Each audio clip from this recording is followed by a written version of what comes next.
work on right now is the half horse.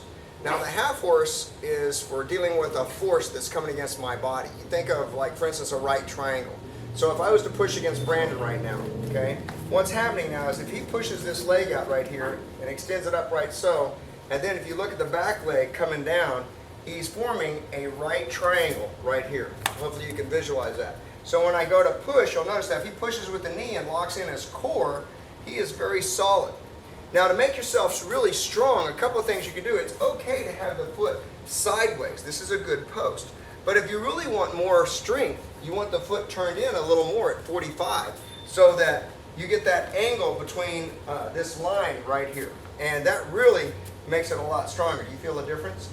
Okay. All right. So what we're going to look at now is with the half horse, we use a concept called a shuffle step. Okay. So what we're going to do is from here, I may have extended myself out, but I have to close the distance. So Brandon has to close the distance to Sean. Maybe he's knocking back. So what he's going to do is he's going to slide the back leg up and shuffle the front leg forward and again get back into that half horse. Now notice he didn't step with the leg forward. He pressed all the way into where he's got this knee pressing forward and gives you a much more stable, stronger base connecting the core. Okay? So what we're going to do here, let's do a couple of shuffle steps down, and then let's pivot, and let's do some shuffle steps coming back. Okay? So he's pivoting into his half horse. And the more you can drive that back heel, the more power you have. Okay?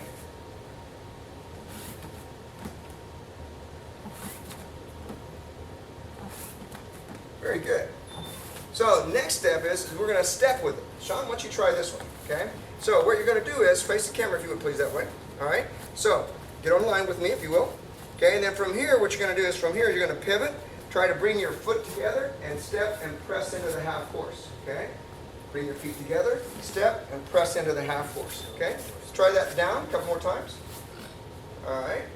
Now try to lock out your back leg a little bit and really press with the heel. Feel the difference there? So now you feel that if I really push, you see where I'm at? Okay? All right, now let's go the other way. Oh, he's going to go backwards. That's even better. Okay? Yeah, that's cool. But now, if you're going to go backwards, same concept. All right? A little more advanced move. But as you're stepping back, it's almost like you want to hit me with this. So feel the pressure right there. Okay? Because if you were stepping back, go ahead and step back into me. See there, you can knock my body off alignment. Now that I'm a body that's knocked off its balance, it's easier to keep me moving. Okay? All right? Very good. Okay, so to look at how we're dealing with force, and especially with the half horse, I challenge a lot of people to come over to our wall and push it like they may have had to with a car out of gas. Sean, would you please come up here and like this wall, you can move it, push it like you're pushing a car that's out of gas.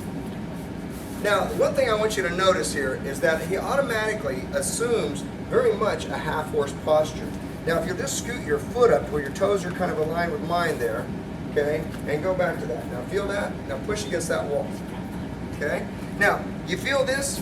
Now, this is actually very good. You can feel how much pressure you have. Now, I'm going to ask you to do it maybe not so well. Turn your foot more straight, like this. Now, push against the wall again.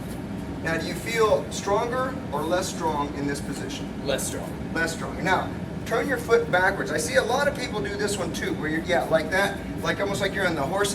Now, what do you feel there? I feel off balance. Very weak, right? Mm-hmm. So if you turn your foot all the way back, okay, and then press in with that front knee, you're going to see where you are. Now, take your hands off and just kind of come up like you would in a normal fight, and feel where you can kind of move that. You feel that rocking motion?